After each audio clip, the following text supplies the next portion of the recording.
So today we're on chapter 11, and Barnstorm Anderson is telling the story. Thanks to Ribbit, I'm still on the Golden Eagles. It is the nicest thing any teacher ever did for me. Not that I love teachers so much. It's their fault. I'm an SCS 8. I'm not unteachable, and I'm definitely not stupid. I'm like any other kid. I can learn, but if you give me the choice not to, I'll pick that. They were totally cool with letting me slide, so long as the trophies kept coming. But now that I can't play anymore, all of a sudden my grades aren't up to scratch. Funny how that wasn't a problem last year when I beasted in 3 sports. I load up my tray in the food line and hobble out to the cafeteria. It's not easy to balance a big lunch when you're on crutches. As I scan the tables, the 7th grade girl I don't know, real cute, smiles and waves at me. This happens to athletes a lot. We're kind of celebrities around school. I'm trying to figure out how to wave back without dropping either my tray or a crutch when her gaze veers off to my left. She's not looking at me at all. She's waving to Konarski, one of my teammates on the Golden Eagles, who's coming up beside me. It's like a gut punch. Konarski, the scrub, who never even got off the bench before I landed on the injured list. Now he's somebody, and I'm somebody you look right through. "Sup, Anderson," he mumbles, stepping in front of me. He and the girl connect and take the last 2 spots at the front table, the best location. Last year, half a dozen people would have scrambled to make room for Barnstorm Anderson. Not anymore. I can take a hint. I'm a Golden Eagle, but not really. What have I done for them lately? If I can't put points on the board today, I'm dead to them, and not even Ribbit can change that. I keep on hobbling, head held high. I'll die before I let them see I care. It stinks that just moving across the cafeteria has to be a major operation. The way I could move used to be what made me who I am. I guess that means I'm nobody, at least till next year. Another problem. I've hung out with jocks for so long, I've got nowhere else to go. I set my lunch down next to Aldo and Raheem. As I lean my crutches against the side of the table, one of them tips over and whacks Aldo in the shoulder. "Hey!" he barks angrily. "Chill out. It was an accident." It wasn't an accident. In my athlete days, my mind was always on the field or on the court, juking and cutting, faking imaginary defenders out of their jock straps.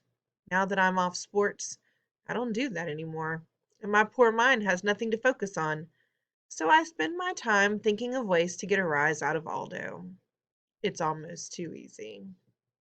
Aldo is half-heartedly eating a bowl of split-pea soup while gazing over at Kiana, who's a few tables away, sitting with Mateo and Parker.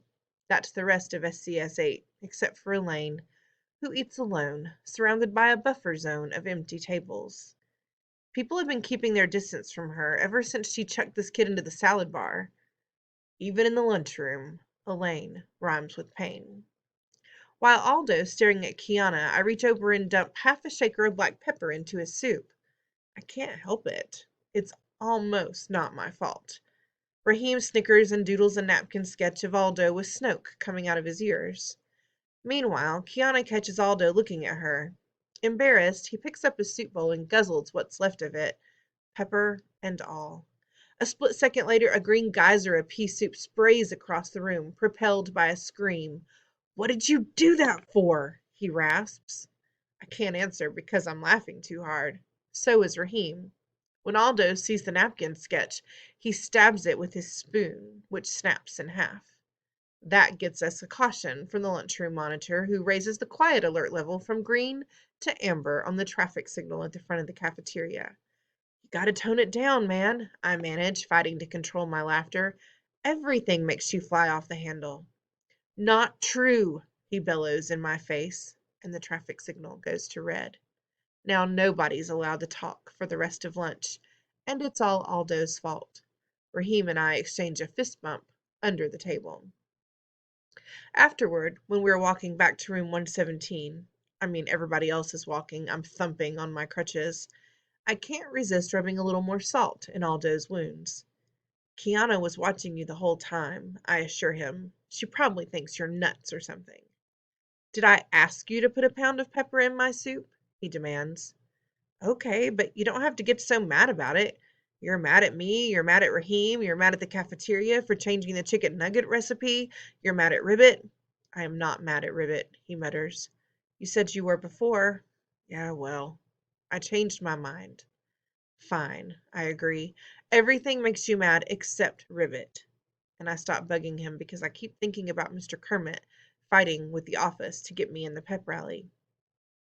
Back in room 117, with the rest of the class, we can't help noticing a bright green vuvuzela, bent to double, sticking out of our teacher's trash can.